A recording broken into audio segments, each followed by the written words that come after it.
Olá, este é o segundo vídeo da 18ª aula do curso de Probabilidade e Estatística. Nele, vamos conhecer a correlação linear. Vamos lá? Graficamente, nós podemos encontrar três tipos de correlações. Então, primeiro, uma correlação linear positiva, que vai acontecer se os pontos do diagrama de dispersão têm o formato aproximado de uma elipse em diagonal, obtendo uma imagem, uma reta crescente, conforme o diagrama apresentado aqui.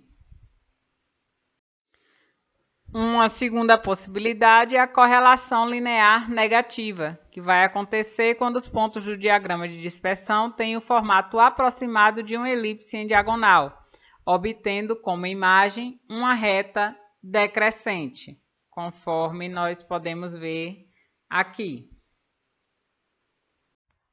Podemos ter ainda uma correlação não linear, que acontece se os pontos do diagrama de dispersão têm como imagem uma curva. Há ainda os casos em que não há correlação, onde eu tenho pontos espalhados por todo o plano. O coeficiente de correlação linear deve indicar o grau de intensidade da correlação entre duas variáveis e ainda o sentido dessa correlação, se positivo ou negativo.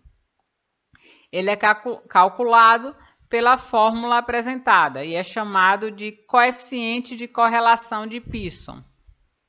É dado por R igual à fração onde o numerador é n que multiplica a soma de xi vezes yi, menos o produto do somatório de xi pelo somatório de yi, dividido pela raiz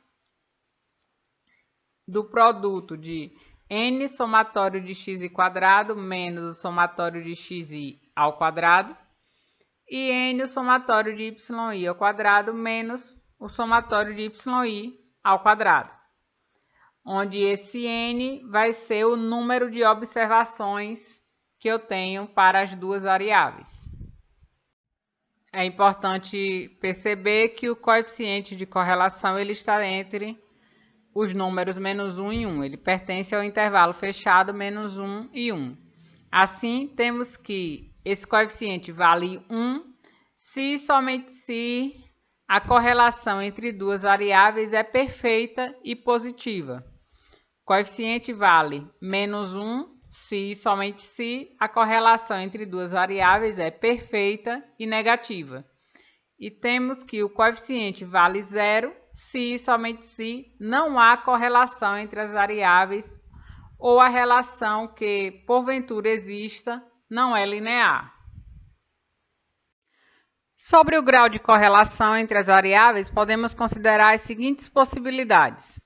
Então, se a norma do coeficiente de correlação estiver entre 0,6 e 1, podemos tirar conclusões significativas sobre o comportamento simultâneo das variáveis analisadas e dizemos que há uma correlação forte. Se essa norma está entre 0,3 e 0,6, dizemos que há uma correlação relativamente fraca entre as variáveis.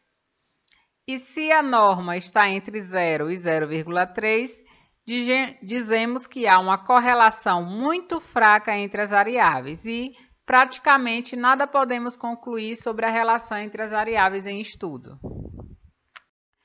Na próxima aula, vamos resolver um exemplo de correlação linear. Até lá!